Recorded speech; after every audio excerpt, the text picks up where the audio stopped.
Kematian adalah salah satu rahasia Tuhan yang tidak ada seorang pun mengetahui kapan akan datangnya hari kematian itu. Namun ternyata di dunia ini masih ada saja orang-orang yang mempermainkan kematian dengan cara memalsukan kematiannya sehingga membuat orang-orang di sekitarnya percaya. Pemalsuan kematian ini mereka lakukan dengan berbagai alasan, karena terlibat narkoba, hutang, menjadi mata-mata, hingga kasus penipuan. Dan berikut orang yang memalsukan kematiannya versi on the spot.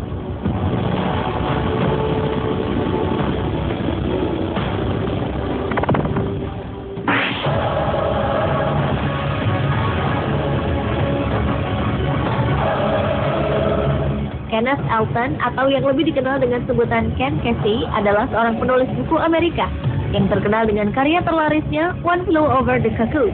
Di tahun 1960 kehidupannya berubah total ketika ia secara sukarela mendaftarkan diri sebagai sukarelawan untuk sebuah percobaan obat-obatan terlarang. Ken yang terkenal selalu hidup sehat bersama teman-temannya kini memasarkan obat-obatan terlarang keliling Amerika. Hingga akhirnya dirinya berhasil ditangkap dan dipenjara pada tahun 1965 atas kepemilikan narkoba. Namun Ken bersama teman-temannya berhasil melarikan diri dan memalsukan kematiannya. Dalam sebuah laporan, Ken dinyatakan telah melakukan bunuh diri dengan memarkirkan sebuah truk di tepi jurang dan meninggalkan sebuah pesan palsu. Faktanya, ia melarikan diri ke Meksiko dan tinggal di sana selama 8 bulan lamanya.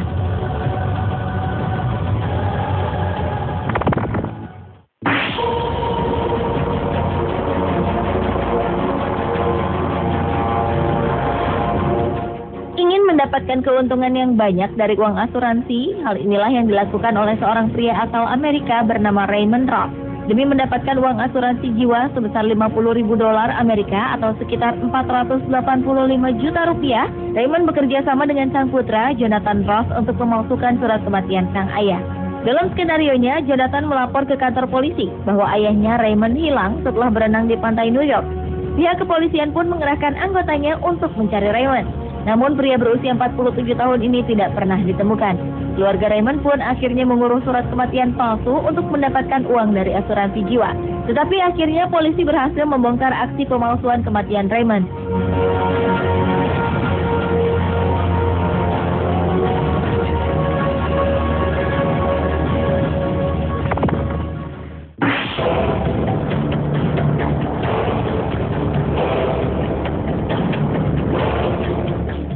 Berlanjut ke kasus orang yang memalsukan kematian berikutnya adalah yang dilakukan oleh John Stonehouse. John adalah seorang politikus, anggota parlemen, dan juga seorang menteri pemerintahan Inggris. Setelah berhasil menjadi anggota parlemen Inggris, John ternyata berkhianat dengan negaranya karena telah menjadi mata-mata komunis. Mengetahui dirinya dalam bahaya dan menjadi incaran pihak kepolisian, John pun kemudian melarikan diri dengan cara memalsukan kematiannya. Ia pura-pura bunuh diri dengan cara menenggelamkan diri dan meninggalkan sejumlah tumpukan pakaian di pinggir pantai. Walaupun sebenarnya ia pergi melarikan diri ke Australia dan memulai kehidupan baru di negeri kanguru tersebut.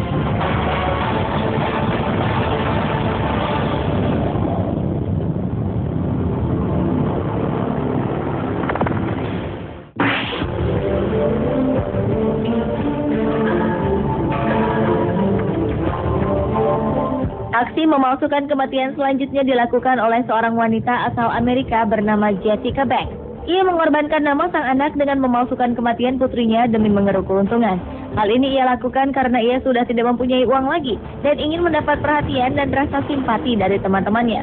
Wanita berusia 24 tahun ini mengatakan kepada sejumlah rekan kerjanya bahwa putrinya, Brit, yang berusia 2 tahun, meninggal dunia karena serangan asma dan akan dimakamkan di wilayah West Memphis, Arkansas, Amerika Serikat.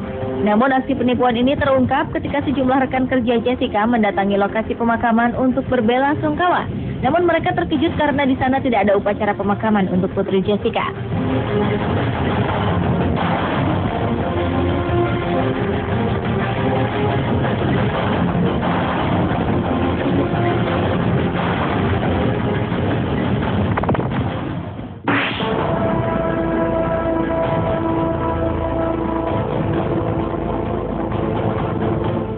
Hutang membuat hati orang menjadi tidak tenang hingga memutuskan untuk menghindar atau melarikan diri.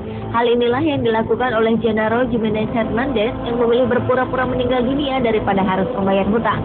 Sebuah skenario pun ia susun pada tahun 2008. Gennaro pergi memancing dan menyelam dan tidak pernah kembali ke rumah.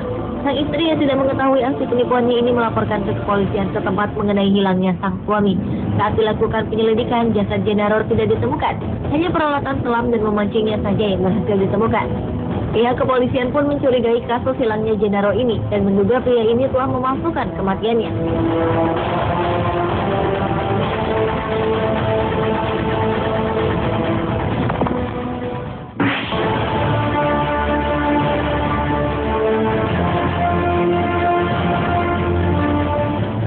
Memiliki hidup yang penuh dengan masalah dan sulit terlepas dari ikatan geng narkoba, South Carolina Drug Ring membuat seorang pria bernama Benny Wynn memutuskan untuk memalsukan kematiannya. Pada bulan September 1989, Benny berlibur ke pantai dengan tunangannya dan berpura-pura tenggelam kemudian menghilang. Setelah memalsukan kematiannya, Benny pun meninggalkan sang tunangan dan anaknya yang telah berusia 4 tahun dari pernikahan sebelumnya. Ia pun memulai hidup baru di North Carolina dengan nama baru Bill Sweet. Di tempat baru ini ia menikah dan mempunyai seorang anak laki-laki tanpa ada yang mengetahui identitas aslinya.